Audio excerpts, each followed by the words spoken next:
జీవితం మీరా జీవితంలో వెలుగు నింపావయా, వ్యర్థముగా ఉన్న జీవితానికి అర్థం చూపావయా.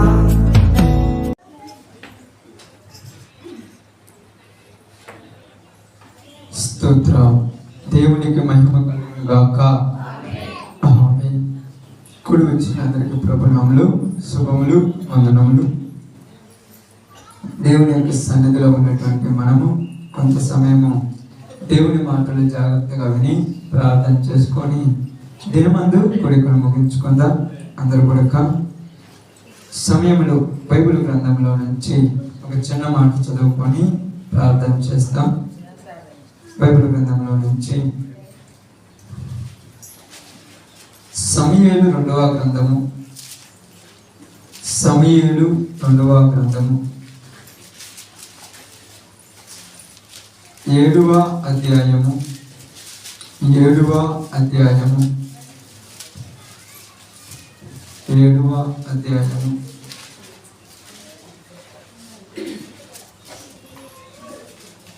సమూయేలు 2వ గ్రంథము 7వ అధ్యాయము. ఎవరు కూడా అరవకుండా మౌనంగా దేవుని వాక్యం. సమూయేలు 2వ గ్రంథము 7వ అధ్యాయము తీసారమ్మా.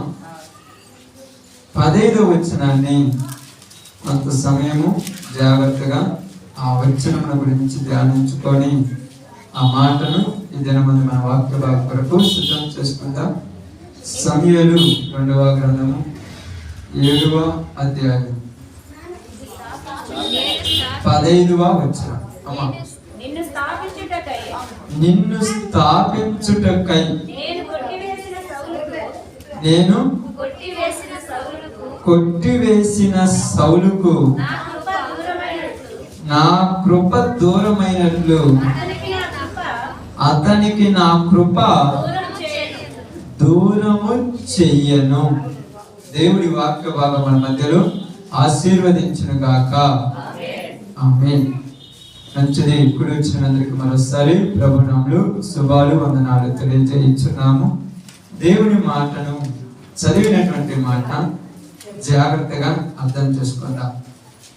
ఇక్కడ ఎవరి గురించి మాట్లాడుతున్నారంటే దేవుడు దావీదు మహారాజుతో మాట్లాడుతూ ఉన్నాడు. ఏమని మాట్లాడుతున్నాడంటే దావీదు మనసులో ఒక ఆలోచన వచ్చింది. ఏమని ఆలోచన వచ్చిందంటే నా దేవుని యొక్క మందసము గుడారాలలో ఉండటము, నేను పెద్ద పెద్ద ఇళ్లలో ఉండటము నాకు ఇష్టము లేదు. ఎందుకు లేదన్నాడంటే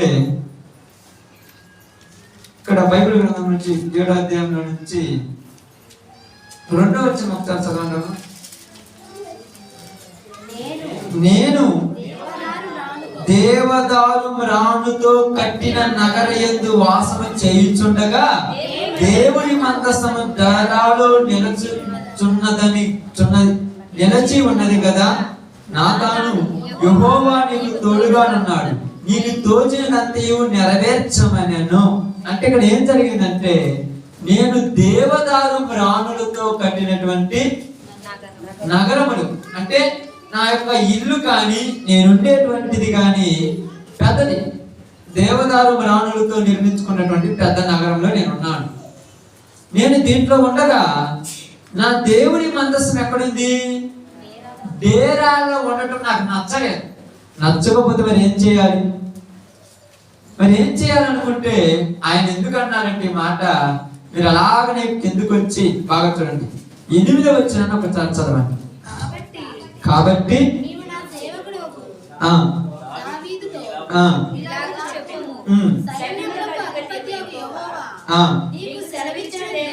ఇప్పుడు బాగానండి.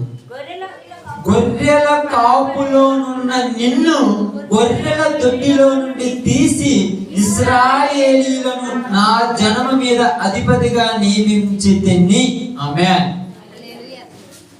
ఇక్కడ దావీదుకు వచ్చిన ఆలోచన మంచి ఆలోచన, చెడ్డ ఆలోచన కాదు. నేనైతే దేవదారు మ్రాణులతో కట్టినటువంటి నగరములో నేను నివాసం చేస్తున్నాను. దేవుని మందసం ఎక్కడుంది? డేరాలలో ఉన్నది. డేరాలలో ఉండటానికి ఎవరైనా ఇష్టపడతారమ్మా? ఈ రోజులలో మన ఇల్లులు రేకులు ఇల్లు అంటేనే మనకు 10 మందితో చెప్పుకోవడానికి నామోజుగా ఉంటుంది.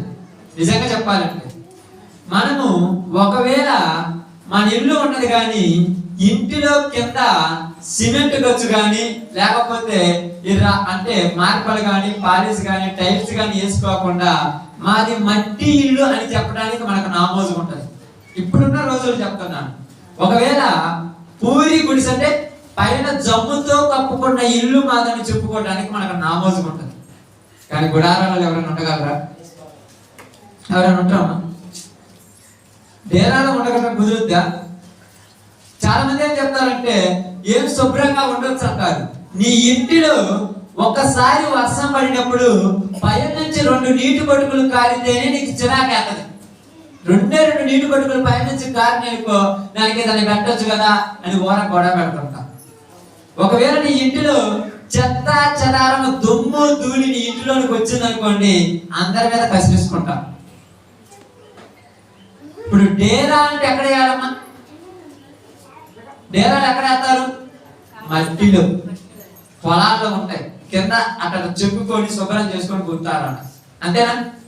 ఇప్పుడు ఏమన్నాడంటే నేనేమో దేవదారు ప్రాణులతో కట్టినటువంటి నగరంలో ఉన్నాను, దేవుడి మనస్సుమేమో డేరాలలో ఉన్నది. నాకు ఇది నచ్చలేదు.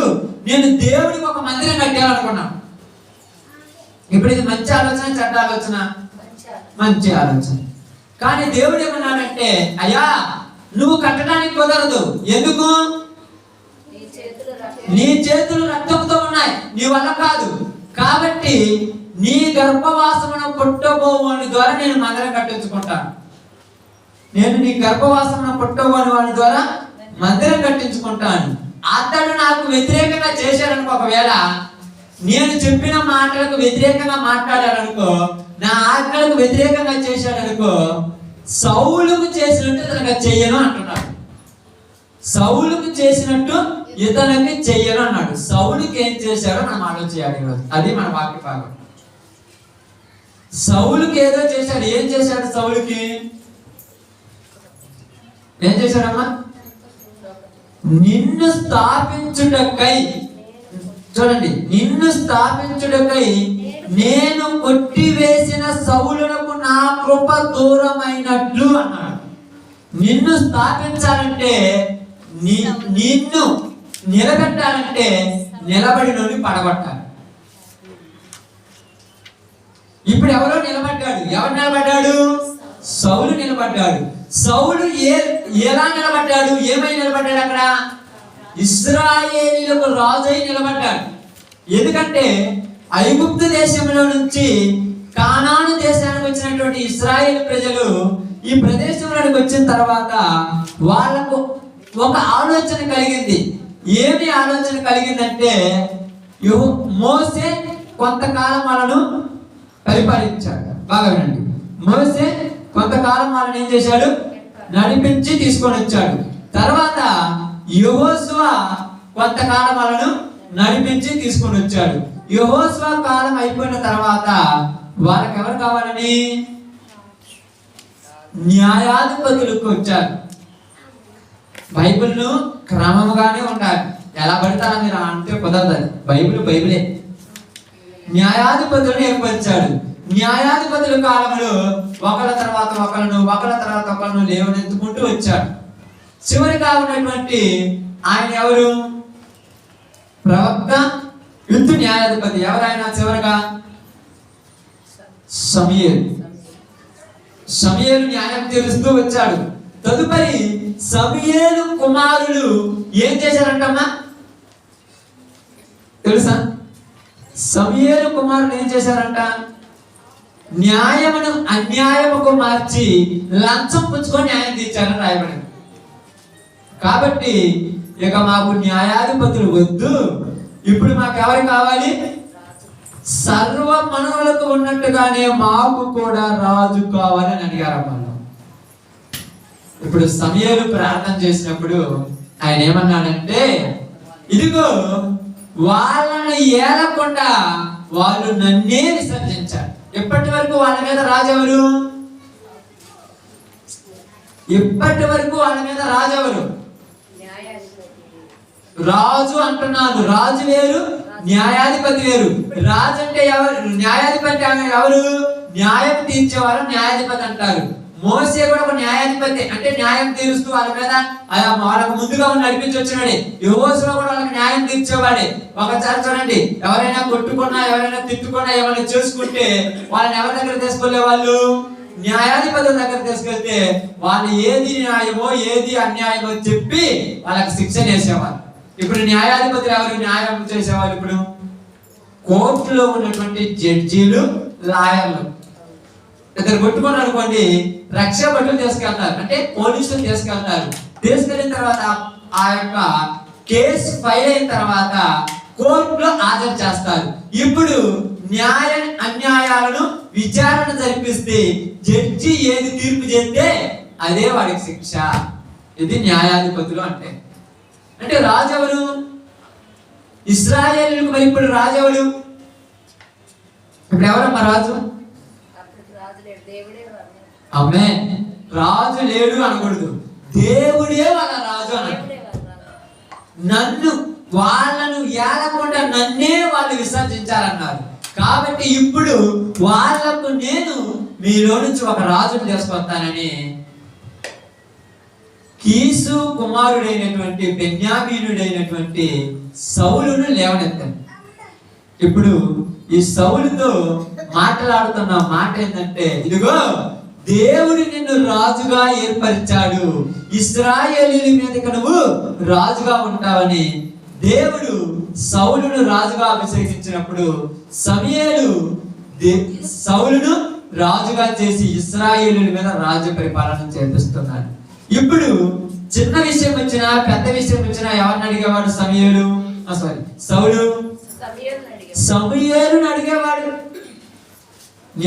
ఆయన రాజే, కానీ అవసరం వచ్చినప్పుడు ఎవరిని అడగాలమ్మా? ప్రవక్త దగ్గర పోయి మాట్లాడాలి. ఇదిగో దేశంలో పరిస్థితి ఎలా ఉంది, ఏమి చేద్దాం? అర్థమైందా? తదుపరి ఎవరు? సౌలు తర్వాత వచ్చిన రాజు ఎవరు? దావీదు.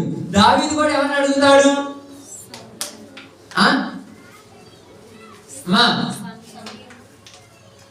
దావీదు కూడా ఎవరిని అడుగుతాడు?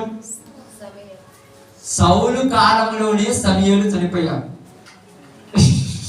బైబిల్ తెలుసుకుంటే బాగుంటుంది. ఎవరిని అడుగుతాడు దావీదు? ఇప్పుడే కదా మీరు చాలా చదివించాను. ఎవరిని? నాతాను ప్రవక్త రాయబడింది. ఇప్పుడే కదా చదివింది మీరు, మళ్ళీ మర్చిపోదట. సమూయేలు సౌలు కాలంలోనే చనిపోతే సౌలును పిలిపించడానికి సమూయేలు ఎవరి దగ్గరికి వెళ్ళాడు? కర్ణ పిశాచము కలిగిన ఒక స్త్రీ దగ్గరికి వెళ్ళాడు. మీరు బైబిల్ అవగాహన చేసుకోండి, లేకపోతే మీకు ఏముండదు. కాబట్టి రాజులు ఉంటారు, వాళ్ళు అవసరమైనప్పుడు ఎవరిని అడుగుతారు? దేవుని ప్రవక్తలను అడిగేవాళ్ళు. దేవుని ప్రవక్తలను అడిగేవాళ్ళు. యుద్ధానికి వెళ్ళాలన్నా, ఎవరి మీదకైనా యుద్ధం చేయాలన్నా, దేశంలో పరిస్థితి ఎలా ఉన్నా దేవుని ప్రవక్తలను అడిగేవాళ్ళు. అందుకే ఆహాబు కాలంలో కూడా దేవుని ప్రవక్తలను అడగలేదు కనుక యెజెబెలు వచ్చిన తర్వాత దేవుడే ఏలియాను పంపించాడు. వెళ్ళి చెప్పు. ఏమని చెప్పమన్నాడు? ఈ సంవత్సరంలో ఈ దేశమందు మంచైనను వానైనను పడనే పడదని చెప్పి రాపమని పంపించాడు. ఎందుకంటే వాళ్ళు నన్ను అడగలేదు కనుక నేనే వాళ్ళకి చెప్తున్నాను. ప్రవక్తలు కావాలి. రాజు కంటే గొప్పవాడు ఒక రకంగా ప్రవక్తే. కానీ రాజు అనేవాడు అధికారం కలిగిన వాడు, ప్రవక్త అనేవాడు దేవునికి రాజుకు మనుషులకు మధ్య ఏం చేసేవాడు?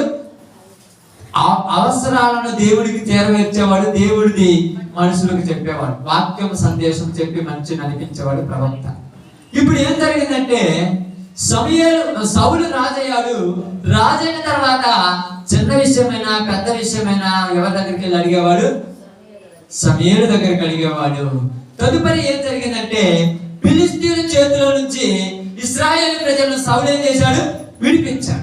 విడిపించిన తర్వాత ఇప్పుడు ఇశ్రాయేలీయులకు అందరికీ సౌలే రాజుగా ఉన్నాడు. సౌలు గొప్పగా చేస్తూ ఉన్నాడు.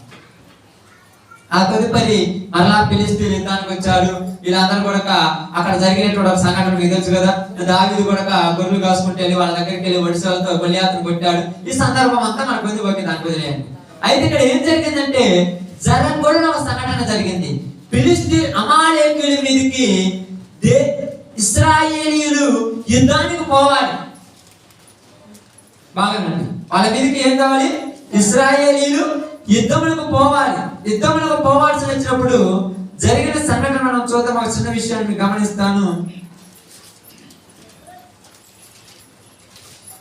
బైబిల్ గ్రంథంలో నుంచి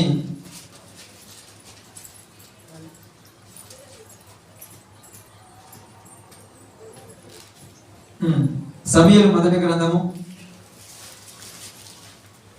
సమూయేలు మొదటి గ్రంథము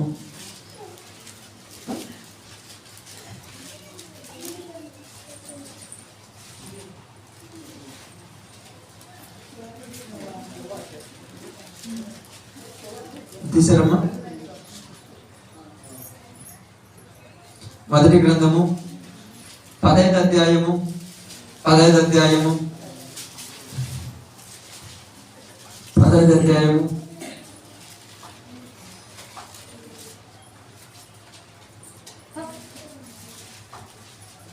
7వ వచనం నుంచి జాగ్రత్తగా చదవండి. 8 నుంచి చదవండి అమ్మా. అమాలేకీయుల రాజైన అగగును ప్రాణముతో పట్టుకొని జనులందరినీ కత్తి చేత నిర్మూలం చేసెను.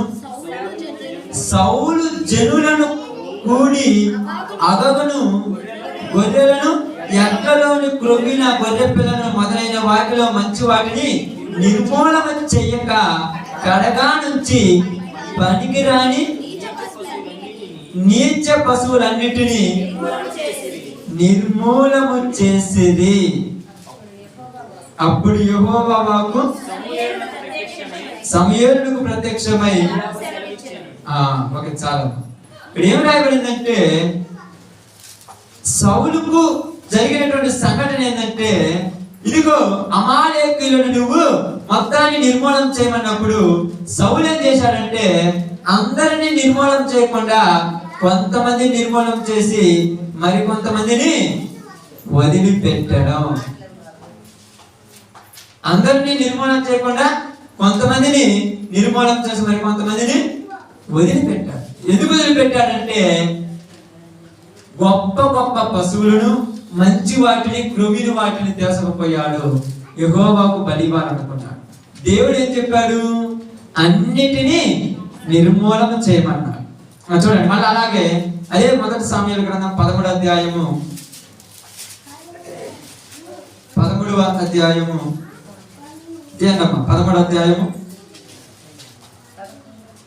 13 జాగ్రత్తగా చదువుదాం. సమూయేలు అందుకు సమూయేలు ఇట్లనెను, నీ దేవుడైన యెహోవా నీకు ఇచ్చిన ఆజ్ఞను కైకొనక నీవు అవివేక పని చేసితివి. నీ రాజ్యమును ఇశ్రాయేలు మీద సదాకాలము స్థిరపరచుటకు యెహోవా తలంచి ఉండెను.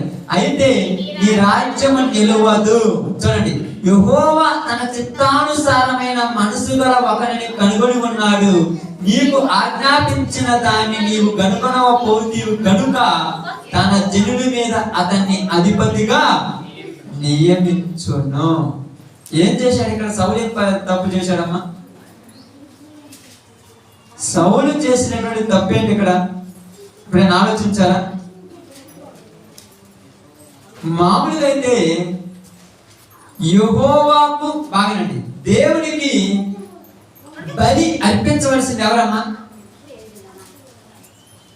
అర్పణ అర్పించవలసింది ఎవరు దేవునికి? యాజకులు. అంటే ఒక రకంగా చెప్పాలంటే ప్రవక్తలు అర్పించాలి.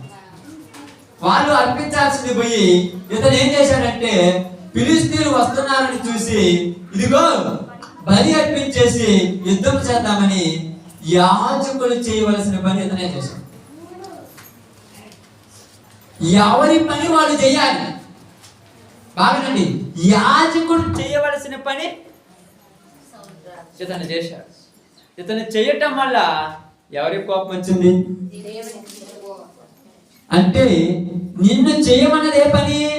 రాజుగారు ఉండాలంటే నేను సేవకుడిగా ఉండాలి. సేవకుడిగా ఉండవలసిన నేను వేరే పని చేస్తే ఇక నేను సేవకుడిని ఎందుకు? అర్థమైందా? నువ్వు రాజుగా ఉండాలి. ఫిలిష్తీయులు మీదకి వస్తున్నారని నేనేదో కాపాడలేనని యాజకుడు వచ్చేంత వరకు నువ్వు ఎదురు చూడకుండా తొందరపాటు వల్ల చేస్తే కనుక నీ మీదకి శాపం వస్తుంది. అందుకే నేను నిన్నేమనుకున్నాను, సదాకాలం నేను నీ ఉంచాలనుకున్నాను, కానీ నీ చేతులతో నువ్వే దాన్ని పోగొట్టుకుంటున్నావు. ఇప్పుడు నేను వేరొక మనిషిని కనుగొన్నాను. ఇది మొదటి తప్పు చేశాడు. రెండో తప్పు ఏంటంటే అంతటిని నిర్మూలన చేసినామంటే కొంత దాచిపెట్టుకొని వచ్చాను. దేనికి దాచిపెట్టుకొని వచ్చాను? దేనికమ్మా? దేవునికి బలర్పించాలన్నమాట. అది కరెక్టేనా? దేవుడు వద్దన్నాక అది ఏదైనా వద్దంతే అది చేసి దేవుడికి ఇస్తానంటే మీకు అర్థం కావడానికి చాలాసార్లు చెప్పాను ఈ మాట. ఆదివారం దేవుని మందిరంలో ఉండాలనాల్సిన నీవు ఆదివారం పనిపోయి ఆ కానుక తెచ్చి దేవుడికి ఇస్తానంటే అది ఇక్కడ జరిగింది. నేను చెప్పిన ఆజ్ఞేంది, నువ్వు చేసే పని ఏంది? అయ్యా మంచి వాటిని తీసుకొచ్చాము, ఆ అరుపులు కేకలేంటి అనగానే యెహోవాకు బలి అర్పించడానికి మేము తీసుకొచ్చామన్నాడు. అసలు ఎందుకు ఆజ్ఞ మీరావు? ఇప్పుడు దేవుని కృప నీకేమవుతుంది? ఆమేన్. దేవుని కృప నీకేమవుతుంది? దూరం. ఏం జరిగిందమ్మా? దేవుని కృప నీకు దూరం అయిపోయింది. ఎలాగంటే సమూయేలు మొదటి గ్రంథము 12వ అధ్యాయం ఒకసారి వద్దాం. సమూయేలు మొదటి గ్రంథం 12వ అధ్యాయము 12వ అధ్యాయము 14 నుంచి చదువుతాం.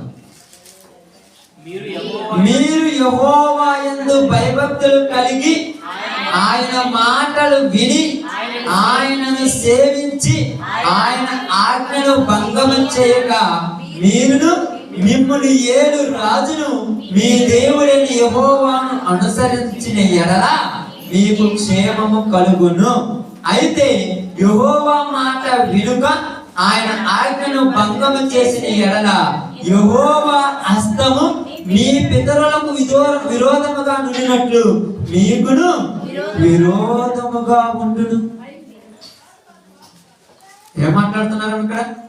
మీ పితరులకు విరోధముగా ఉండునట్లు మీకును ఏం చేస్తారంట? ఆయన విరోధముగా ఉండును. ఏం చేసినారు వాళ్ళు? అక్కడ జరిగిన పరిస్థితులు ఏంటంటే ఫిలిష్తీయులు వాళ్ళ మీదకి యుద్ధంలోకి వచ్చినప్పుడు వాళ్ళు చేసినటువంటి ఒక సంఘటన బట్టి దేవుని హస్తం వాళ్ళకి ఏమైందంట? విరోధమై. దేవుడే మనకు విరోధి అయితే ఇక ఎవరమ్మా మనం కాపాడేది? దేవుడే నీకు విరోధి అయితే ఎవరు నిన్ను కాపాడతాడు? ఇప్పుడు ఇశ్రాయేలు ప్రజలకు ఎవరు విరోధి అయిపోయాడు? దేవుడి విరోధి. ఎందుకంటే దేవుని మాట వినడం. మీరేమి పెద్ద పెద్ద పాపాలు చేశారని నేను కొట్టట్లే, ఇక్కడ మాట వినలేదు అంతే. ఏం చేయలేదమ్మా? ఇప్పుడప్పుడు కొంతమంది పాడుతుంటారు, మాట ఇచ్చి తిని నేను మరలా మాట ఎత్తాము తప్పిపోతాము, మాట ఎత్తాము తప్పిపోతాము అంటే దావుడు మొదల. దేవుడి దగ్గర ఎన్నిసార్లు మాట ఇచ్చుంటాము? ఇక్కడ ఉన్న మన అందరము ఎన్ని మారులు మాట ఇచ్చుంటామమ్మా. ఇక నేను ఇంతటి పట్టించుకోను ప్రభువా, ఏడు వైపు వెళ్ళను, ఈ జీవితంలో వదిలిపెడతానని ఎన్నిసార్లు మాట ఇచ్చారు మీరు?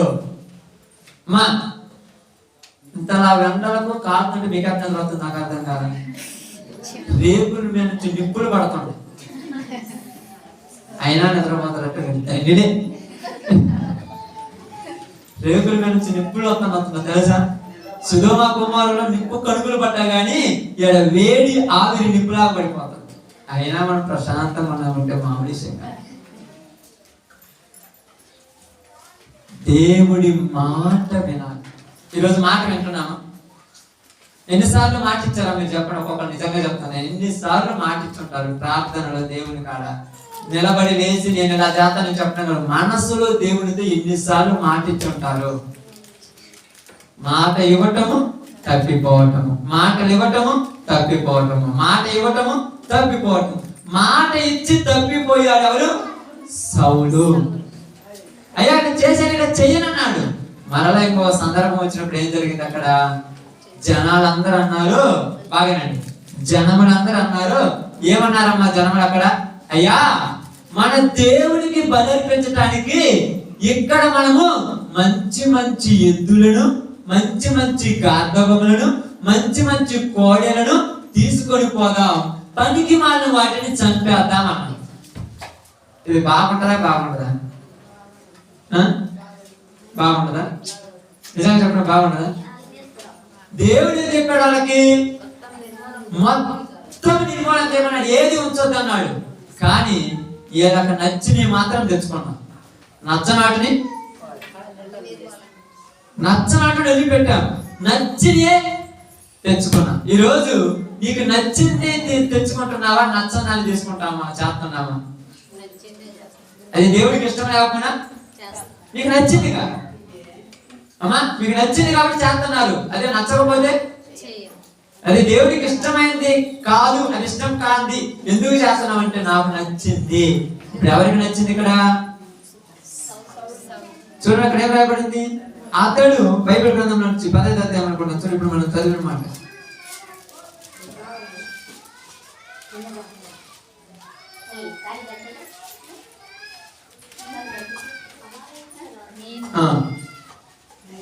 వచ్చిన చెప్పండి మళ్ళీ వాళ్ళు పాపం అప్పుడే చూసుకుంటున్నారు. 15:7 నుంచి చూడండి. అమాలేకీయుల రాజైన ముందుది తరువాత సౌలు అమాలేకీయులను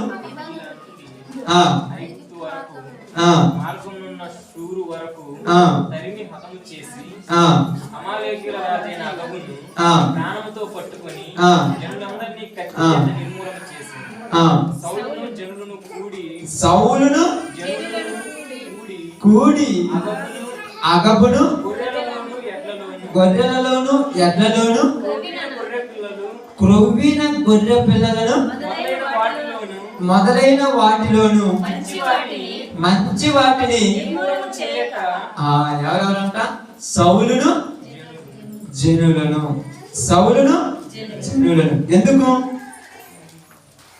ఎందుకు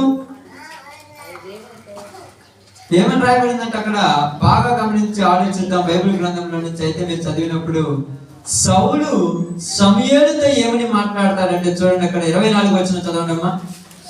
సౌలు జనులకు జడిసి, జనులకు ఏం చేశాడు? జడిసి. జడవటం అంటే ఎవరో భయపడ్డాడు సౌలు? ఎవరమ్మా? రాజు జనులకు భయపడొచ్చా? ఎందుకు భయపడ్డాడు? చెప్పండి. అమ్మే అధికారం కోసం భయపడ్డారు. ఇప్పుడు మనము కొంతమంది రాజులు ఉంటారు. రాజులు అంటే ఎవరు? పెద్ద పెద్ద వాళ్ళు రాజులు అంటారు, ఎమ్మెల్యేలను, ఎంపీలను, వాళ్ళు. వీళ్ళు ఎవరికి భయపడతారు? ఎప్పుడు భయపడతారు?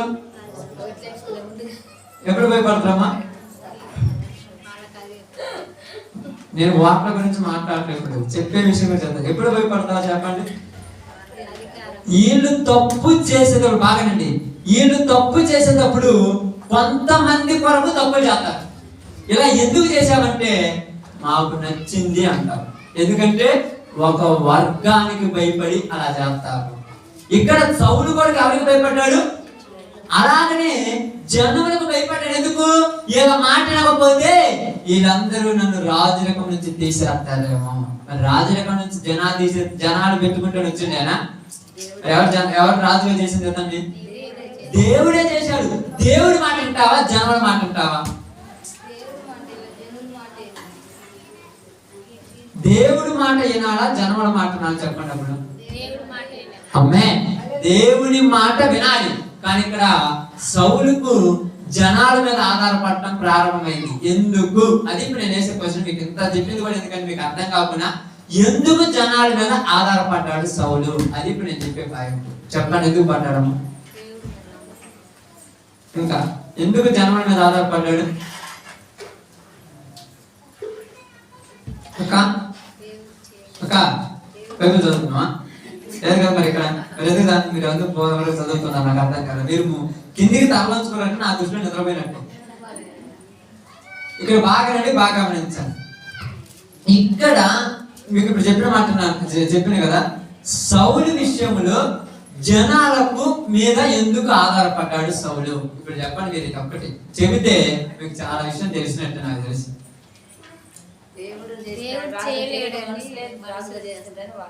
ఇంకా ఇంకా మీరు ఊరేం చెప్పచ్చు, ఇబ్బంది లేదు, ఎవరైనా మాట్లాడచ్చు. జనాల మీద ఎందుకు ఆధారపడ్డాడు ఇప్పుడు సౌలు?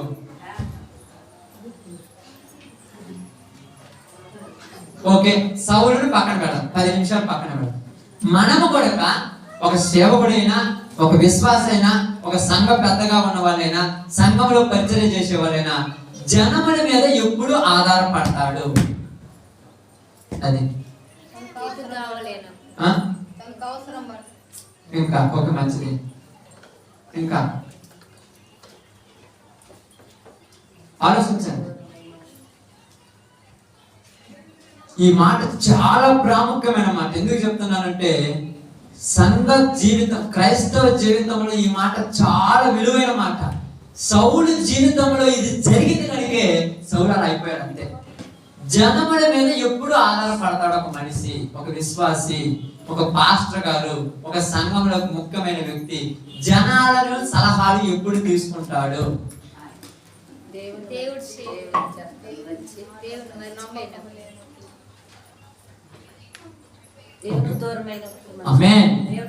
దేవుడు తనకు దూరమైనప్పుడు మనుషుల దగ్గరికి వెళ్తారు మనుషులు. అదే అంటున్నాడు, సౌలుకు నా కృప దూరమైనది, సౌలుకు నా కృప దూరమైనది. ఇప్పుడు కూర్చొని ప్రార్థన చేయట్లా సౌలు, ఏం చేస్తున్నాడు? వాళ్ళందరి దగ్గరికి పోయి ఏమి చేద్దామని అడుగుతాను. అర్థమైందమ్మా? మీరు కూడా కొన్ని విషయాలు మీకు వస్తాయి, కుటుంబాలలో కొన్ని సమస్యలు వస్తాయి. మీరు ఎప్పుడైతే మీ మనసును అడుగుతున్నారో మీకు దేవుని కృప దూరమైందని అర్థం. అడగొద్దు అంటే అడగొద్దు. ఎందుకు అడగొద్దంటే నిన్ను పుట్టించిన దేవుడు ఎవడు? యెహోవా. ఆయన నిన్ను ఎక్కడి నుంచి తీసుకొచ్చాడు అంటున్నాడు ఇక్కడ. ఎక్కడి నుంచి తీసుకొచ్చాడంటే దావీదును గొర్రెల దొడ్డిలో నుంచి. ఎక్కడో గొర్రెలు కాసుకుంటున్న నీవు కనీసం తినడానికి తిండి లేదు, ఉండటానికి లేదు, కనీసం నిన్ను ఒక మనిషిగా కూడా గుర్తించని సమాజంలో నుంచి నేను గొప్ప వ్యక్తిగా చేశాను ఈ రోజు. అర్థమవుతుందా? ఒకప్పుడు నీ పరిస్థితి, నా పరిస్థితి అలాంటిదే.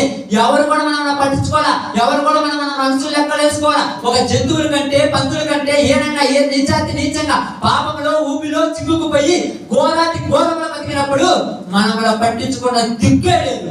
ఆ స్థితిలో నుంచి ఈ రోజు నిన్ను ఒక రేంజ్ లో నిలబెట్టాడు దేవుడు. ఇప్పుడు ఎవరి మీద ఆధారపడాలి?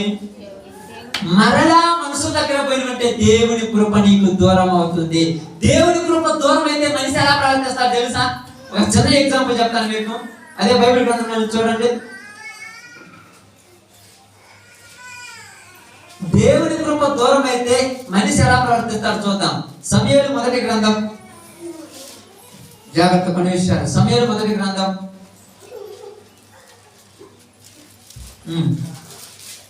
తీసారమ్మా? 16వ అధ్యాయం 14వ వచనం. యెహోవా ఆత్మ సౌలుని విడిచిపోయి యెహోవా యొద్ద నుండి దురాత్మ ఒకటి వచ్చి అతన్ని వెరిపింపగా సౌలు సేవకుడు దేవుని యొద్ద నుండి వచ్చిన దురాత్మ ఒకటి నిన్ను వెరిపించుచున్నది. మా ఏలిన వాడివైన నీవు ఆజ్ఞయము, నీ దాసులమైన మేము సిద్ధముగా ఉన్నాము. సితార చమత్కారముగా వాయింపగల ఒకని విచారించుటకై మాకు సెలవిమ్ము. దేవుని యొద్ద నుండి దురాత్మ వచ్చి నిన్ను పట్టినప్పుడల్లా అతడు సితార చేత పట్టుకొని వాయించుడు చేత నీవు బాగుపడుదువని అతనితో అనేది. ఈ సందర్భంలో మీకేం అర్థమైంది అమ్మా? ఈ సందర్భంలో మీకేం అర్థమైంది? చదివింది ఎవరికి అర్థం కాలేదా? చదివింది ఎవరికి అర్థం కాలేదా? నేను జాగ్రత్తగా చెప్తానండి. యెహోవా ఆత్మ సౌలుని విడిచిపోయింది. అమ్మా, దేవుని ఆత్మ సౌలుని విడిచిపోయింది. సౌలుని విడిచిపోయిన తర్వాత దేవుని దగ్గర నుంచి దురాత్మ ఒకటి సౌలు మీదకి వచ్చింది. సౌలు మీదకి వచ్చిన తర్వాత ఆ చుట్టుపక్కల ఉన్న జనాలు ఏమంటున్నారంటే, అయ్యా నీ మీదకి దురాత్మ వస్తుంది కదా, దురాత్మ వచ్చినప్పుడల్లా నువ్వేమవుతున్నావు, కొద్దిగా ఇబ్బంది పడుతున్నావు, వెరిపింపబడుతున్నావు, నువ్వు కొద్దిగా ఎట్టంటే ప్రవర్తిస్తున్నావు. అలాంటప్పుడు నీ మీద ఉన్నటువంటి దురాత్మను పోగొట్టడానికి సితారా వాయించేటువంటి ఒక మనిషిని తీసుకొస్తా. ఆ మనిషి సితారా వాయించినప్పుడు నీలో ఉన్న దురాత్మ పోద్ది అన్నాడు. అంటే ఇక్కడ మనకు ఏమి అర్థమైంది మీకు? చెప్పండి, మీరేం అర్థం చేసుకున్నారు?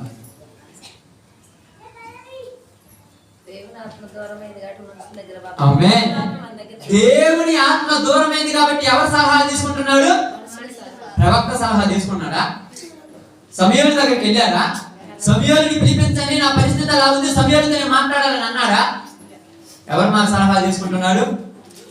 ఈ రోజు నీకు బాగలేకపోతే నీ చుట్టుపక్కల ఉన్న ప్రతి వాడు చెప్తుంటే ఎన్నావంటే నీకు దేవుని కృప దూరమైందని అర్థం. ప్రతి పనికి మానవుడు చెప్తుంటే ప్రతి ఒక్కరు చెప్తుంటున్నావు, వాళ్ళు అసలు అర్హత లేని చెప్తుంటే ఎందుకంటున్నావు? నీకు అర్థం కాదా? దేవుని కృప నీకేమైంది? దూరం అయిపోయింది. ఎలాగంటే మీకు అర్థం కావడం చూడండి. నేను ఎలా అన్నాడు, అదే మొదటి సమూయేలు గ్రంథం 28వ అధ్యాయం. ఏన పరిస్థితి చూద్దాం. నేను ఏన పరిస్థితి చెప్తున్నాను.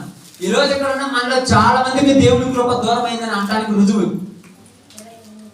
28వ అధ్యాయం తీసారమ్మా. సమూయేలు మొదటి గ్రంథం 28వ అధ్యాయం తీసారమ్మా. తీసిన తర్వాత 9వ వచనం జాగ్రత్తగా చదువుదాం, లేకపోతే 8 నుంచి చదవండి. కాబట్టి లేకపోతే 7 నుంచి చదవండి అమ్మా. అప్పుడు సౌలు, నా కొరకు మీరు కన్న పిశాచము గల ఒక స్త్రీని కనుగొనుడి, నేను పోయి దాని చేత విచారణ చేతునని తన సేవకులకు ఆజ్ఞయ్యగా. ఆమేన్. దేవుని ఆత్మ సౌలు మీద ఉన్నప్పుడు సౌలు ఏం చేశాడు? ఏం చేశాడమ్మా? బాగా వినండి. దేవుని ఆత్మ సౌలు మీద ఉన్నప్పుడు సౌలు ఏం చేశాడు? 9వ వచనం చదవండి. సౌలు ఏం చేశాడో చెప్తాడు అక్కడ. ఆ స్త్రీ, ఇదిగో సౌలు చేయించినది నీకు తెలిసినది కదా, కర్ణ పిశాచము గలవారిని, చెల్లంగి వారిని అతడు దేశంలో ఉండకుండా నిర్మూలన చేసిన కదా. చాలు. సౌలు మీద దేవుడు ఆత్మ ఉన్నప్పుడు సౌలు ఏం చేశాడు? నా దేశంలో కర్ణ పిశాచము కలవారు గాని, చెల్లంగితనం చేసేవాళ్ళు గాని, సోద చెప్పేవాళ్ళు గాని, జాతకాలు చూసేవాళ్ళు గాని, శాతపడి చేసేవాళ్ళు గాని ఎవరు ఉండకుండా అందరినీ తీసేయండి అన్నాడు. మొత్తం చంపేయమని చెప్పాడు. కానీ ఇప్పుడు ఈ సౌలు మీదకి వచ్చింది ఎవరాత్మ? ఇప్పుడు ఎవరినాడమంటున్నాడు? నా కొరకు కర్ణ పిశాచము గల ఒక స్త్రీని కనుగొనండి అన్నాడు. సోద చెప్పేవాళ్ళు ఆడేమో తెలుసుకొని రానిపోయి అంటున్నారు. అలా అనే పరిస్థితికి వచ్చారంటే మీ స్థితి ఏమైపోయింది అంటే మీకు అర్థం కాదా? ఒకప్పుడు ఏమన్నాడు? ఎవరు కూడా ఉండకూడదని అంటాడు. సోద చెప్పేవాళ్ళు, మంత్రం చేసేవాళ్ళు, శాతపడి చేసేవాళ్ళు కానీ, చెప్పుడు గాండ్లు కానీ నా దేశంలో ఉండకూడదు అన్నాడు. మరి ఇప్పుడు ఆ సభలే మళ్ళీ మాట్లాడుతున్నాడు, కర్ణ పిశాచము గల వారిని వెతకండి. మీలో ఎవరిలోనైనా దేవుని ఆత్మ దూరమైంది అంటానికి రుజువైందంటే, మీ కుటుంబంలో ఏదైనా సమస్య ఉంటే మీరు గద్దెలు గాని, శుద్ధులు గాని, లేకపోతే మనుషుల దగ్గరికి పోయి అడిగారంటే అర్థం ఏమిటి? దేవుని కృప మీకు దూరమైందని అర్థం. ఏందయ్య మరి అడగకూడదంటే ఎవరిని అడగాలి? నువ్వు దేవుడిని అడగాలి. ఒకప్పుడు నమ్మావు కదా, ఈ కాదు అన్నావు కదా, మళ్ళీ ఇప్పుడే అడిగిపోతున్నావు అంటే, ఒకప్పుడే కాదన్న దగ్గరికి మళ్ళీ ఎందుకు పోతున్నావు? నాకు అర్థం కాదా? కర్ణ పిశాచము గల వారందరినీ నిర్మూలన చేసిన వాడు ఇప్పుడు అవసరం వచ్చింది ఎవరిని వెళ్ళమంటున్నాడు? కర్ణ పిశాచము గల వారు ఎక్కడ ఉంటారు? కనుకమ్మ. ఈ మనుషులు కూడా ఎలాంటి వాళ్ళు? ఎట్లాంటోళ్ళమ్మా చెప్పండి, ఎలాంటి వాళ్ళు? సౌలు చుట్టూ ఉన్న వాళ్ళందరూ ఎక్కటోళ్ళు? సౌలు అనే దేవుని ఆత్మ కలిగిన వాళ్ళు కాదు. దెయ్యమాత్మ కలిగినవాడు. అర్థమవుతుందా? ఇప్పుడు ఏమంటున్నారు తెలుసా? ఇదిగో నా కొరకు కర్ణ పిశాసం కాలం, లేకపోతే నాకు ఈ మధ్యన కొద్దిగా బాగుండటం లేదు, ఒకసారి ఎవరినైనా అడిగిరామంటే మీ ఇంట్లో వాళ్ళు నీకంటే ముందు దొరుకుతారు. ఏంది బాగలేదు, నేను ప్రార్థన చేసుకుంటానని నేను అన్నా. ఇప్పుడు ఏమంటావు? ఏందో బాగా అంటే బాగుండటం లేదు, ఒకసారి ఏదన్నా పోయి అడిగొస్తావా అన్ని నోటి నుంచి వచ్చిందంటే 5,000 రూపాయలు పెట్టుకుని మేము దేశపాతం 5,000 10,000 ఇస్తానంటాడు దేశపాతం కూడా. ఎందుకు దేశపాతారంటే వాళ్ళకు మీద ఉన్న ఆత్మే మీ మీద కూడా ఉన్నది అని అర్థం. ఒక చిన్న కాగితం మీద రెండు సంస్కృతంలో 2 మాటలు రాసి అది చుట్టి దానికి ఒక దారం కట్టి మెల్లో కడితే పోద్దంటే, నువ్వు అదే నేను కట్టించుకుంటానంటే నీకు 1000 కాదు 10,000 ఇచ్చైనా కట్టిస్తున్నాడంటే వాళ్ళ మీద నీ మీద ఉన్న ఆత్మ ఒక్కటే. ఇప్పుడు సౌలుకు దేవుని కృప ఏమైంది? దూరమైంది కాబట్టి ఎవరి దగ్గర పోతున్నాడో అడుక్కోవడానికి? శాంతబలు చేసే వాళ్ళ దగ్గర అడుక్కుంటున్నాడు. మంత్రాలు చదివే వాళ్ళ దగ్గర పోయి అడుక్కుంటున్నారు. శోధ చెప్పే వాళ్ళ దగ్గర పోయి అడుక్కుంటున్నారు. ఇంకా పెద్ద నాయకులని వాళ్ళ లోకంలో పెద్ద దగ్గర పోయి అడుగుతున్నారు. దేవుణ్ణి ఏమన్నా అడుగుతున్నారా? ఎంతమంది మనం ఈరోజు అడగకుండా దేవుణ్ణే అడిగి ముందుకు అడిగేస్తున్నాం చెప్పండి? ఈరోజు ఎంతమంది ఉన్నారు ఇక్కడ? ఇంటికి చిన్నపేట తల్లి వచ్చింది, ఈరోజు ఇటు తూర్పు పోవాలి. ఎటు పోతే ఏముంది? తూర్పు పోతే పరమపతి ఏం లేదు కదా. ఇప్పుడు అడుగో పోతా పూజ పెట్టుకొని 4 గుండ్రాలు ఆడబెట్టి ఇటు పక్క బొట్లు పెట్టి ఇవన్నీ చేసి అన్ని చేసినాం కాడిపోయి. ఈ రోజు మా అమ్మాయి ఇటు వల్ల పంపించండి, ఈ రోజు పంపించావు బుద్ధిలేదా? రేపు పంపించంటే అవునా కరెక్టే, అనవసరం పంపించి శాపం తెచ్చుకునే దాన్ని. అంటే నీ మీద దేవుని కృప ఏమైంది? దూరం అయిపోయింది. నువ్వు దేవునికి నీకు దూరం అయిపోయావు. ఇక దేవుడి మాట నీలో నెరవేరవు. ఇప్పుడు సౌలు అడిగినట్టుగా నువ్వు కూడా లోక మనసును అడుగుతున్నావంటే దేవుని కృప నీకు దూరమైందన్న. దేవుని కృప దూరం అయితే ఏమైపోయాడమ్మా సౌలు? సౌలు మీదకి ఏమొచ్చిందంటమ్మా? దురాత్మ వచ్చింది. ఈ దురాత్మ వచ్చినప్పుడు ఏం చేస్తున్నాడు? ఏం చేస్తున్నాడంటే చూడండి, బైబిల్ గ్రంథంలో నుంచి ఒక మాట మీకు చదివిస్తాను. అదే సమయంలో 1 గ్రంథం 17వ అధ్యాయం అనుకుంటాను, చూద్దాం. మీకు అర్థం కావడానికి చూపిస్తున్నాను చూడండి, అంతే. చూద్దామమ్మా.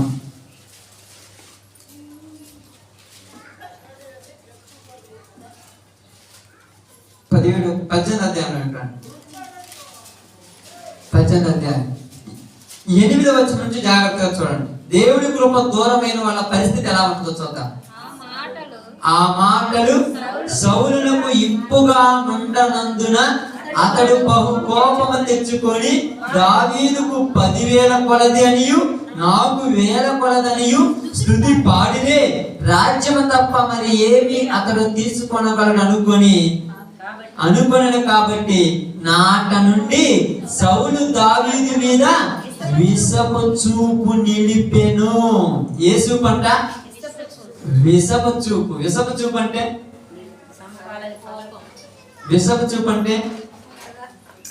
చెప్పాలి ఇంకా. విషపు చూపు అంటే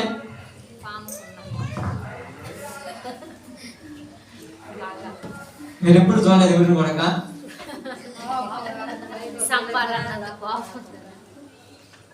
విషపు చూపు. వాళ్ళ నాలుక కింద ఏమున్నదంట? సర్ప విషము ఉన్నది. వారి నోటితో ఏం మాట్లాడతారంట?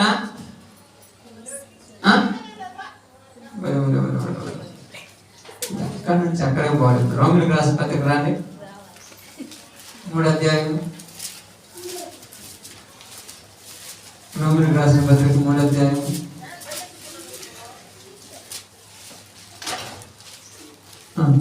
13 నుంచి. వారు గొంతుకు తెరిచిన సమాధి నాలుగుతో మోసము చేయుదురు, వారి పెదవుల కింద సర్ప విషం ఉన్నది, వారి నోటి నిండా వాళ్ళ నోట నుండి ఏముండదంట? శపించడం అంటే తిట్టడం. ఆమేన్. అవును, మరి ఎందుకు తిడుతున్నారు? ఎందుకు తిడుతున్నారు? ఎందుకు తిడుతున్నారు? పాపం. పాపం అనే కదా. ఇప్పుడు కళ్ళల్లో విషమందంటే వాళ్ళకు ఏ చూపు చూశారంట దావీదు? విషపు చూపు. ఈ విషపు చూపు చూసేమన్నాడు? దేహమునకు దీపము కన్నే. ఇప్పుడు ఈ కన్నుతో చూసి ఎక్కడ పుట్టింది ఆ కోరిక? హృదయంలో కోరిక పుట్టింది. హృదయంలో కోరిక పెట్టి ఎలా తీర్చుకుంటున్నాడు? చేతుల ద్వారా కానీ మాటల ద్వారా. ఇప్పుడు కళ్ళతో విషపు చూపు చూశాడు. చూసిన వెంటనే దావీదు మీద మనోడికి ఏం పుట్టింది? కోపము, పగ, ఈర్ష్య, అసూయ ఎన్నో వచ్చాయి. ఇప్పుడు వచ్చినప్పుడు ఏమి చేయాలి అర్థం కాక నోటితో ఏం మాట్లాడుతున్నాడంట? శాపవచనము. శాపవచనం పలకొచ్చాం మనం? శాప మాటలు పలకొచ్చాం? మేలు చెయ్యటం మనకు తెలియదంట. ఇప్పుడు ఏముంది? అంతా కూడా అసూయే. అసూయ ఆరోగ్యానికి ఏమని చెప్పానమ్మా? హానికరం. అది ఎముకలకు కుళ్ళు. ఎందుకు రోగం మంచం మీద పడిపోతారు జనాలు? అర్థం కాదా? లోపల ఎముకల లోపల ఉన్న గుజ్జు కూడా ఎందుకు అడిగిపోతుంది అంటే అసూయ ఉండదు మనసులో. అసూయ ఏంటండి? కుళ్ళు. ఎందుకు కుళ్ళు? ఇప్పుడు దేవుడి మీద ఆధారపడవా? మరి దేవుడి మీద ఆధారపడకుండా మనుషుల మీద పగ సాధిద్దాం అనుకుంటున్నాడు. నాకు అర్థం కాదు. నువ్వు సాధిస్తే సాగుతురాలు. నువ్వు సాధిస్తే కొద్ది దేవుని కృప నీకేమైపోద్ది? ఇప్పుడు ఎవరు చెప్పుకుంటా పోయి ఏడ్చి? ఎవరు చెప్పుకున్నారు ఏడ్చి మనుషులకు? సౌలు చెప్పుకున్నారు. ఏందిరా నా పరిస్థితి ఎలా అయిపోయింది, నేను మిమ్మల్ని ఎలా చూసుకున్నాను తెలుసు కదా, ఇప్పుడు ఏందిరా మీరు నా మీద? నేను ఎందుకు తిరిగామయ్యా? మేము నీ పక్షాన ఉన్నాం. అసలు దావీదు కనపడి ఏడు పక్క నరికేద్దాం. అంతేరా, మీరు నా వాళ్ళేరా, నా పక్కనే ఉన్నాను రా అన్ని నా నా నా అని దేవుణ్ణి దూరం చేసుకున్నాడు. ఈరోజు నీ బ్రతుకులో మనుషుల మీద ఆధారపడుతున్నావంటే దేవుని కృప దూరమైంది. ఈ మనుషులు నిన్ను ఎక్కడ దాచేసుకెళ్తారు?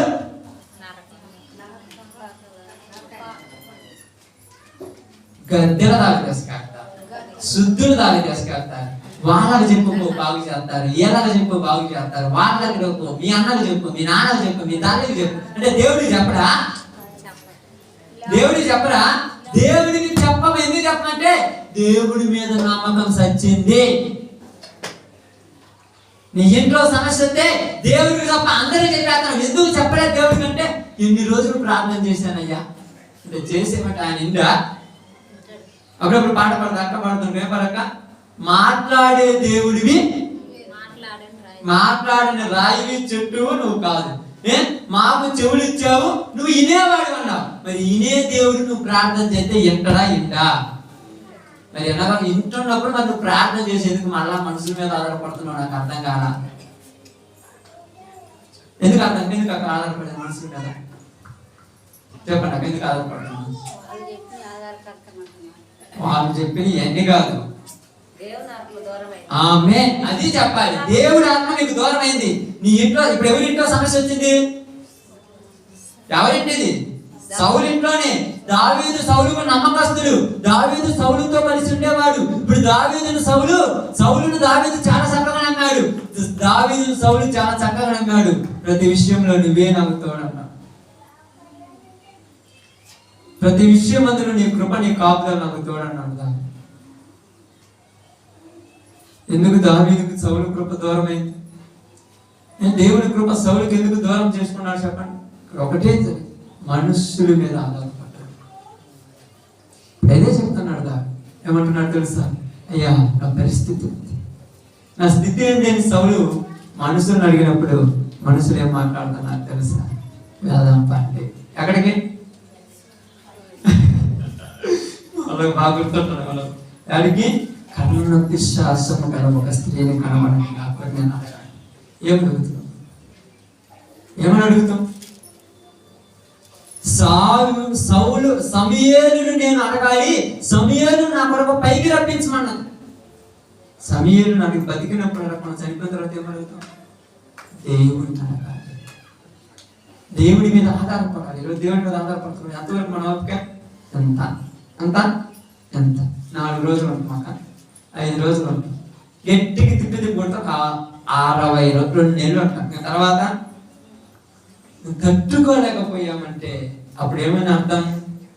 దేవుడి కృప నిన్నేం చేస్తున్నాడు?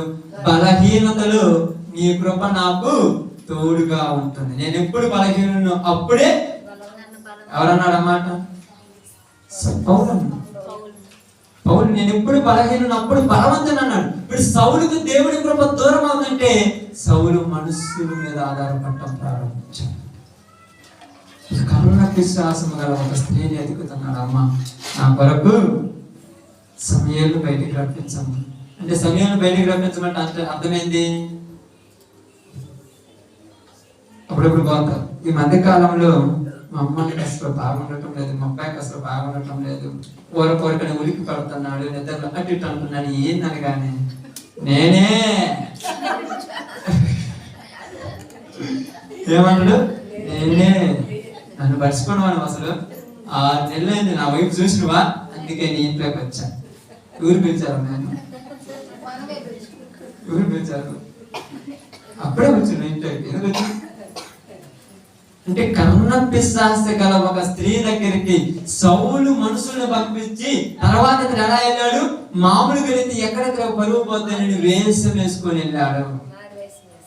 వేషం వేసుకొని వెళ్ళాడు. ఎందుకంటే ఇలా పోతే ఏమన్నా అనుకుంటారు అని వేషం మార్చుకొని వెళ్ళాడు. వెళ్ళిన తర్వాత అక్కడ ఆలోచిస్తున్నాడు, అయ్యా ఏంది నీ పరిస్థితి అలా అయినప్పుడు? చూడండి సమయంలో 1 గ్రంథంలో చివరి అడిపోతాను. సమయంలో చూద్దాం, ముగించుకునేది చూద్దాం పరిస్థితి ఎలా మారిపోతుందో చూద్దాం. అతని పరిస్థితి 31వ అధ్యాయము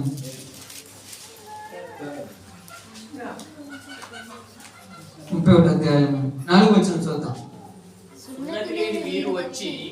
నన్ను పొడిచి అపహాస్యము చేయకున్నట్లు నీ కత్తి దూసి దాని చేత నన్ను కొడుమని తన ఆయుధములను పోయి వానితో చెప్పగా అసలు భయము చేత అలాగు చేయనొల్లకుండెను. కనుక సౌలు తన కత్తి పట్టుకొని దాని మీద పడెను. అంటే దేవుని కృప దూరమైన వాళ్ళ పరిస్థితి ఎలా ఉంటదంటే, నేను చచ్చిపోతే బాగుండునే అనిపిస్తుంది. అక్కడ ఎవరికి? ఇప్పుడు నీ జీవితంలో అనిపించిందా? ఎన్నిసార్లు దూరం చేసుకున్నా దేవుని కృపను. నేను చచ్చిపోతే బాగుండని ఎవరిని అడుగుతున్నాడు? తన దగ్గర ఆయుధాలు మోసుకొని అంటున్నాడు, నీ కత్తి తీసుకుని నన్ను చంపవా అంటున్నాడు. ఆయన అన్నాడు, నేను చంపనని భయపడుతుంటే తన కత్తి తన మీదే పొడుచుకుంటాడు. అంటే దేనికి సిద్ధపడ్డాడు? ఆత్మహత్య అని చెప్పండి. ఏంటిది? అంటే తన్ను తాను చంపుకోమని ఎవరు చెప్పారు? ఇక్కడ సౌలులోకి వచ్చిన ఆత్మ అనదు, నేను చచ్చిపో నీ బతికెందుకు అనేటట్టు మార్చున్నామా సౌలు. దేవుని కృప దూరం అయితే నీ పరిస్థితి ఇలాగనే అయిపోద్ది. కష్టాలు, బాధలు, సమస్యలు అందరికి వచ్చాయి, కానీ నిన్ను నువ్వు చచ్చిపో అని చెబుతున్నదంటే ఎవరు? దురాత్మ. చాలా మంది ఏమంటారు? ఆత్మహత్య చేసుకుంటారు. ఎందుకు చేసుకోవాలి? అవసరమే ఉంది. ఏ దిక్కు లేదా? ఎందుకు దిక్కు లేదు నీకు? దేవుడు నీకు దిక్కులేడా? ఎందుకు నేను చేసుకోవాల్సిన పరిస్థితి వచ్చింది? తన కత్తి పట్టుకొని దాని మీద పడి చచ్చిపోయాడు. తన కత్తి పట్టుకొని అది కింద పెట్టుకొని దాని మీద పడిపోయాడు. అర్థమైంది? తన్ను తాను చంపుకోవడానికి. చాలా మంది జీవితాలలో పరిస్థితి ఎలా ఉందంటే, నా బ్రతుకు ఎప్పటికీ మారదు, నేను ఎప్పటికీ బాగుపడలేను, నా జీవితం ఎలా ఉండదు, ఇక నేను చచ్చిపోతే బాగుండునే అనే పరిస్థితికి ఎవరికి వచ్చింది? సౌలుకు. ఇప్పుడు అతను చచ్చిపోతే ఎవరికి ఉపయోగం? ఎవరికి ఉపయోగం? అపవాదికి. తొందరగా నువ్వు చచ్చిపో. ఎందుకంటే ఒకవేళ మరలా దేవుడు నీ మీద జాలి కలిగి నిన్ను మార్చుకుంటాడేమో అంటే ఇప్పుడే చనిపో.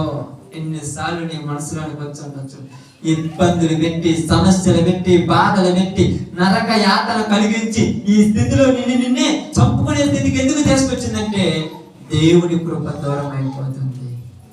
దేవుని కృప దూరం అయిపోతుంది.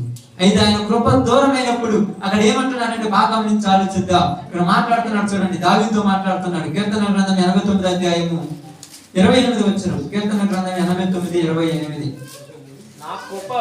నా కృప నిత్యము అతనికి తోడుగా ఉండజేసేదను. తను నమ్మిన వాళ్ళకు తోడుగా ఉంటుందంట. తను నమ్మాలి. ఏ పరిస్థితిలో నమ్మాలి? దావీదు తప్పు చేశాడు. అందరికీ తెలుసా? అందరికీ తెలుసు తప్పు చేశాడు. ఏం తప్పు చేశాడు? పాపం చేశాడు.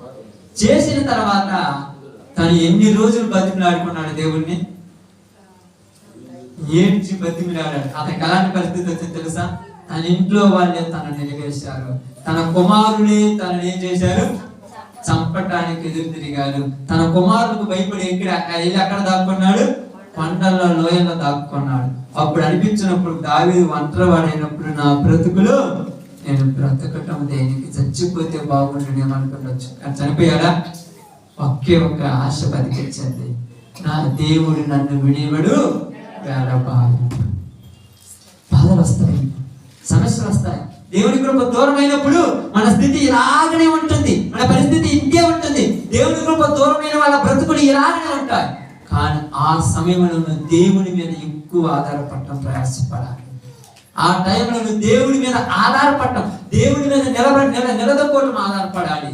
ఇలాంటి సందర్భంలో దావీదు దేవుని మీద ఆధారపడ్డాడు. దావీదు దేవుని మీద మాత్రమే ఆధారపడ్డాడు. నాతాను ప్రవక్తల మాటలు మాత్రమే వింటున్నాడు. ఎందుకు మాట్లాడుతున్నదంటే బైబిల్ సహోదరులారా, సౌలుకు దేవుని కృప ఏమైంది? దూరమైన తర్వాత ఎక్కడ ఉండాల్సిన ఎక్కడికి వచ్చాడమ్మా?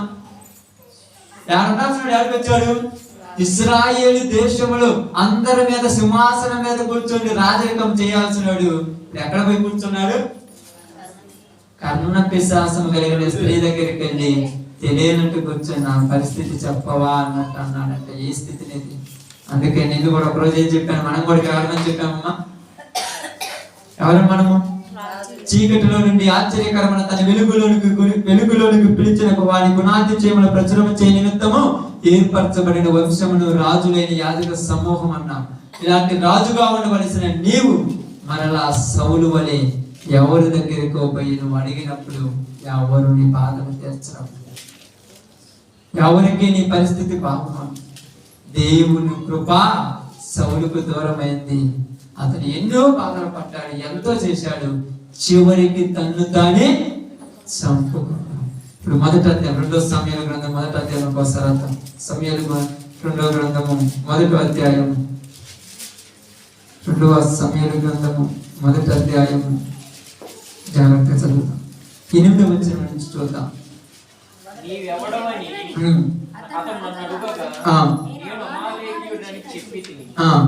అతడు నా ప్రాణం ఇంకా నాలో ఉన్నది కానీ తల త్రిప్పు చేత నేను బహు బాధపడుచున్నాను.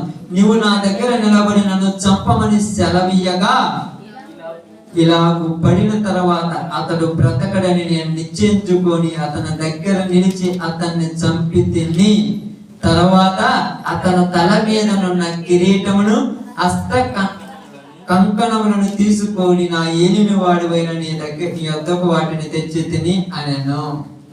ఎవరు మాట్లాడుతున్నారు ఇక్కడ? సౌలు ఒక వ్యక్తి దగ్గర ఉన్నప్పుడు ఆ యొక్క పరిస్థితిని బట్టి ఆ అమాలేకీయుడు మాట్లాడుతున్నాడు. ఏమంటున్నాడంటే, అమ్మా దావీదు దగ్గరికి చయ్యా, నేను దారిని పోతున్నప్పుడు ఒకడు కత్తి మీద పడిపోయి ఉన్నాడు. వాడు నన్ను పిలవగా నేను దగ్గరికి వెళ్ళాను. ఏందనగా నన్ను చంపుము అని బతికిలాడుతున్నాడు. ఏమని బతికిలాడుతున్నాడు? నన్ను చంప. అసలు ఒక మనిషి నన్ను చంపు నన్ను చంపు నన్ను చంపని బతికిలాడుతున్నాడు అంటే అర్థమేంది? నా బాధను నేను తట్టుకోలేకపోతున్నాను, తల తిరిగిపోతుంది, నేను బతకడం కంటే చచ్చిపోవడం వచ్చింది, నన్ను చంపని బతుకులాడుతున్నాడంటే దురాత్మ వస్తుంది. నీకు దురాత్మ వచ్చింది. ఒక మనిషి మీద నుంచి దేవుని కృప దూరమైన తర్వాత జరిగే పరిస్థితి ఇది. ఒక మనిషి నుంచి దేవుని యొక్క కృప చాలా దూరమైన తర్వాత జరుగుతున్న పరిస్థితి ఇది. కాబట్టి ఇప్పుడు అదే మాట సౌలు గారు మాట్లాడినట్టుగా మనం కూడా మార్చుకుంటాం. బైబిల్ గురించి ఆలోచించండి. ఇదిగో దేవుడు నన్ను బలపరచాలి. ఎవరు మనల్ని బలపరచాలి? దేవుడు. మనుషులు బలపరిస్తే బలపడము, మనుషులు ఆదరిస్తే ఆదరించు, దేవుడే మనల్ని ఆదరించాలి. అందుకే ఇక్కడ ఏమంటున్నాడు తెలుసా? నా కృప సౌలుకు దూరం చేసినట్టు దావీదు నీకు చెయ్యను. ఇప్పుడు సౌలు చనిపోయిన తర్వాత ఏమైందమ్మా? కిరీటం పోయింది, ఆ యొక్క తన దగ్గర ఉన్నటువంటి బలం అనేది పోయింది. మనము కూడా దేవునిలో బలహీనులమైతే మన కిరీటాలు పోతాయి. మొదట కిరీటం అంటే ఏంటిది? లోకములో మంచి పేరు, పరువు, ప్రతిష్టలు, దేవునిలో గొప్పతనము అని పోతే మొదట. నువ్వు మళ్ళా వెనక్కి తిరిగిపోతున్నావంటే, వెనకటి వైపు చూస్తున్నావంటే నీ కిరీటం వాడు తీసుకుపోతాడు. ఏమంటున్నానంటే, ఎవరు కూడా నీ కిరీటమును అపహరింపకుండా చూసుకొనుడి అంటున్నది బైబిల్. నేను ఇప్పుడే వచ్చుచున్నాను, ఎవరు కూడా నీ కిరీటాన్ని అపహరింపకుండా చూసుకొనుడి. ఎవరు తీసివేయకూడదు నీ కిరీటం.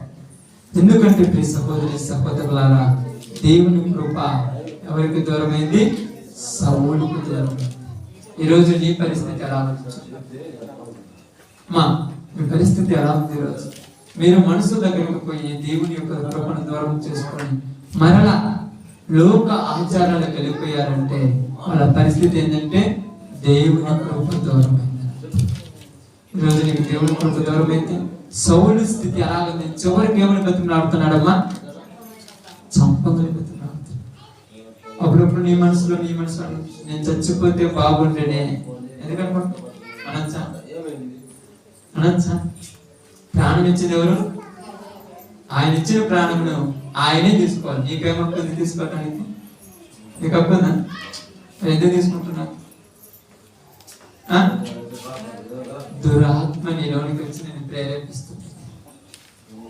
దేవుని ఆత్మ పోతే వచ్చేది ఆత్మ దురాత్మ. లోకంలో ఉన్న వాళ్ళ పరిస్థితి అంతా ఇంతే. వాళ్ళకి అర్థం కాదు వాళ్ళు ఏం చేస్తారు, వాడు వెనక ఏం జరుగుతుందో వాళ్ళకి అర్థం కాదు. నేను చనిపోతే నా పిల్లలు ఉన్నారే, నా భర్త ఉన్నాడే, నా భార్య ఉన్నదే, నా తోబుట్టులు ఉన్నారే, వాళ్ళు ఏమవుతారే, నా స్థితి ఇలా ఉన్నది, వాళ్ళకి నా తర్వాత వాళ్ళని ఎవరు పట్టించుకుంటారని ఆలోచన ఉంటుందా? అప్పుడు ఏమి ఆలోచన రాలేదు. ఏం ఆలోచన వచ్చింది? సౌలుకి చనిపోయి. ఏం అసలు ఈ ఆలోచన రావచ్చు? అప్పుడప్పుడు ఉండొచ్చు కష్టాలు ప్రపంచంలో ఎవరికి రావడం. యేసు ప్రభువుని చూడండి, అవమానాలు యేసు ప్రభు కంటే ఎక్కువ నీకు వచ్చాయి అమ్మ. యేసు ప్రభునే ముఖం మీద ఉమ్మేశారు, వేయలేదుగా. యేసు ప్రభువే తిట్టారు, నేను చెప్పలేదుగా. యేసు ప్రభుని చూసి హేళన చేశారు, నేను చూసి హేళన చేయలేదుగా. మరి ఎందుకు నువ్వు అంత కృంగిపోతున్నావు? ఎందుకు నువ్వు అంత బలహీనమైపోతున్నావు? యేసు ప్రభుతో నేను పోల్చుకోవాలి, యేసు ప్రభుతో పోల్చుకోవాలి. ఎందుకంటే లోకం మనకు నచ్చాలి, అది మనం పట్టించుకో. నీకు అవమానం వస్తుందని అర్థం అంటే నేను అపవాది ఇంకా ఇబ్బందులు పెడుతున్నాడు కృప దూరం చేయడానికి. కానీ దేవుడు ఏం చేస్తున్నాడు? పరీక్షిస్తున్నాడు. పరీక్షకు శోధనకు మధ్య ఉన్న బ్రతికే క్రైస్తవ బ్రతుకు. ఇప్పుడు దేవుని కృప సౌలుకు దూరమైంది. సౌలు పరిస్థితి చివరికి ఏమైందమ్మా? ఆత్మహత్య చేసుకున్నాడు. ఇప్పుడు మనకు కూడా దేవుని కృప దూరం అయితే ఏమవుతాం? నేను ఎందుకు చేసుకుంటానంట. ఆ సిచ్యువేషన్ నీకు తెలియదు, ఆ సందర్భం నీకు తెలియదు, ఆ పరిస్థితి నీకు అసలు తెలుసా? ఆ పరిస్థితికి వచ్చినప్పుడు ఎంత వాడైనంతే 3.5 సంవత్సరం యేసు ప్రభుతో తిరిగినటువంటి ఇస్కరియోతు యూదే ఆత్మహత్య చేసుకున్నాడు. మనం ఒక లెక్క. కాబట్టి ఏం చేయాలి? ఇలాంటి సమయంలో గట్టిగా దేవుని మీద పట్టుకోవాలి, దేవుని గట్టిగా అనుకోవాలి. అయ్యా, ఈ ఊపిరి నీవు ఇచ్చింది, నీవు ఇచ్చిన ఊపిరి నీవు తీసుకున్నంత వరకు భూమి మీద అన్నిటినీ ఓర్చుకొని బతికే మనసు నాకు దయచేయమని ప్రార్థించి, ఏ స్థితిలో కూడా నీ కృప నాకు దూరం చేయొద్దయ్యా. పౌలు గారు అన్నాడు, నాలో ఒక బలహీనత, నాలో ఒక ముళ్ళు ఉంది. అప్పుడు నాకేమనిపిస్తుంది? దేవుడు ఏమన్నాడు? అయ్యా నేను బలహీనుడు అన్నాడు. అప్పుడు దేవుడు మాకేమంది? నా కృప నీకు తోడుగా ఉండునుగాక అన్నాడు. ఏమంటుందమ్మా? నా కృప నీకు చాలు. 2 కొరింథీ 12:9. 2 కొరింథీ 12:9 ప్రార్థన చేసుకుందాం. కొరింథీయులకు రాసిన 2వ పత్రిక 12వ అధ్యాయం 9వ వచనం ప్రార్థన చేసుకుందాం. చివరి మాట చదువుకొని ప్రార్థన చేసుకుందాం. కొరింథీయులకు రాసిన 2వ పత్రిక తీసారా? ముందు చదవండి. 12వ అధ్యాయం 8వ వచనం చదువుదాం.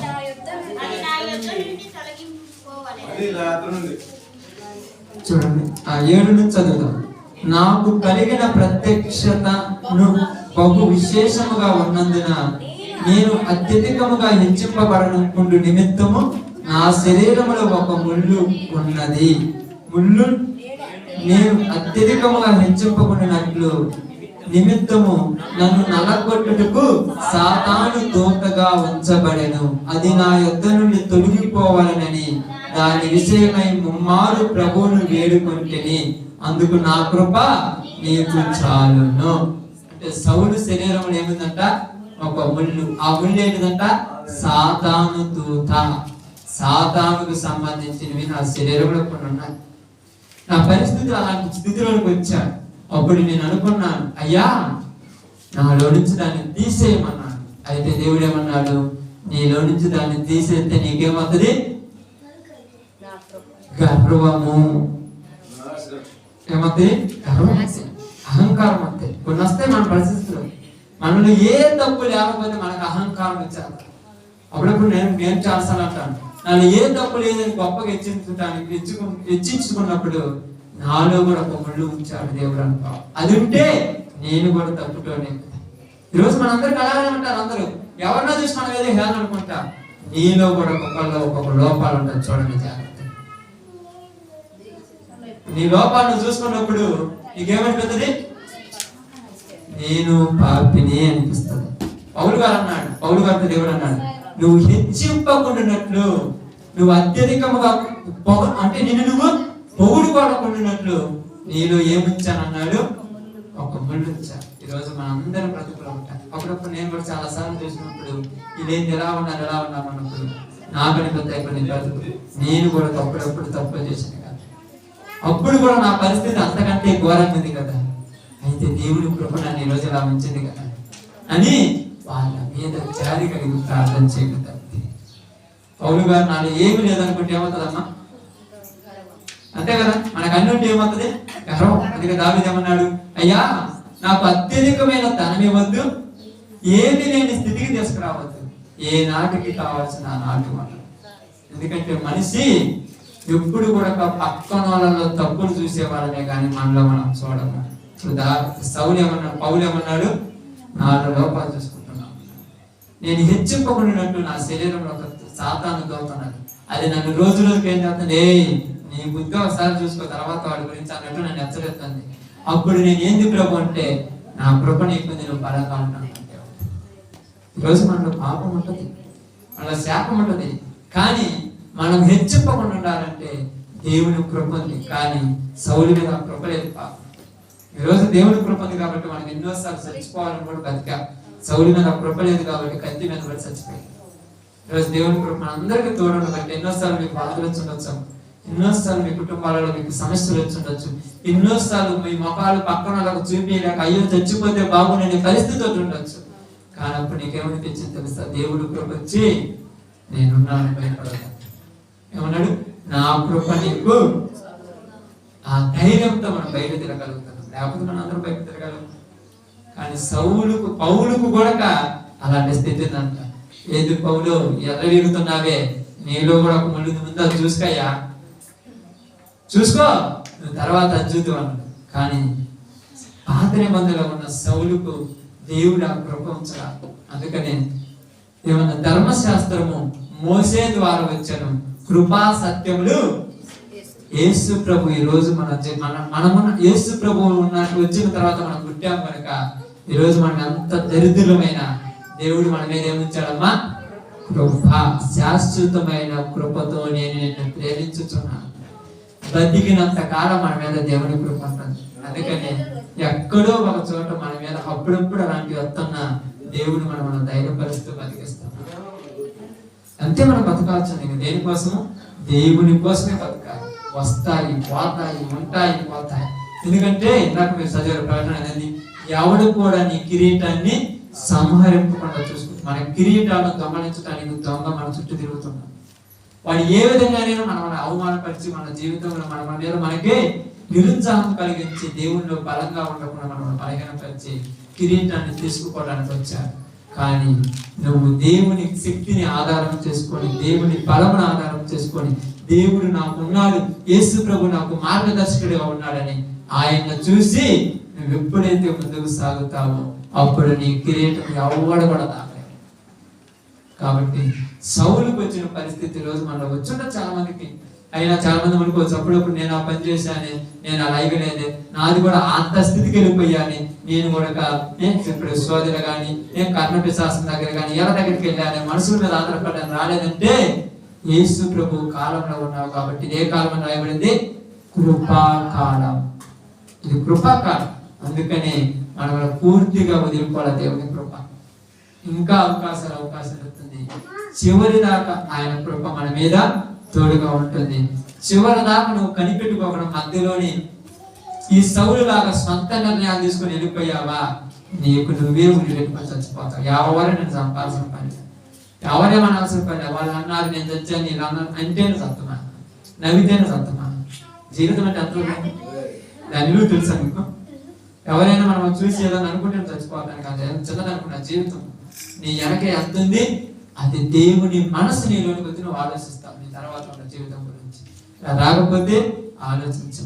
సౌలుకు అర్థం కాదప్ప, ఏం చేయమంటావు పాప అతని పరిస్థితి. దేవుడి కృప పూర్తిగా దూరం చేశాడు. దేవుడి అన్నాడు, నేనే నా కృపను అతనికి దూరం చేశాను. దేవుడే దూరం చేస్తే మనం ఏం చేద్దాం? కానీ ఇప్పుడు దేవుడు దూరం చేయాలనుకున్నా యేసు ప్రభు బతిమిలాడి మన మీద తన కృపను నిలబెట్టి ఉన్నాడు. అందుకే మనం ఈ రోజు బ్రతికున్నాం. లేకపోతే మనకు వచ్చిన సమస్యలకి ఎప్పుడూ పోయేవాళ్ళం. ఎన్నిసార్లు అనుకున్నాము, ఎవరు లేరు వచ్చేలోపు ఏదన్నా నిద్ర మాత్రం తలేసుకొని చచ్చిపోతాం, ఎవరు లేరు వచ్చేలోపు ఏదన్నా కారు పేరు వేసుకొని చచ్చిపోతాం, ఎన్నిసార్లు అనుకున్నాము. కానీ ఆ పరిస్థితిలో దేవుని కృప నీకు తోడుగా ఉంది. నిజంగా దేవుడి మీద ఆధారపడ్డావు కనుక దేవుడు ఈ రోజు వరకు మనం అలా బతికించి ఉన్నాడు. ఓకే, అందరూ మనకు తల ఉంచి ప్రార్థన చేసుకున్నాం. అందరూ ప్రార్థన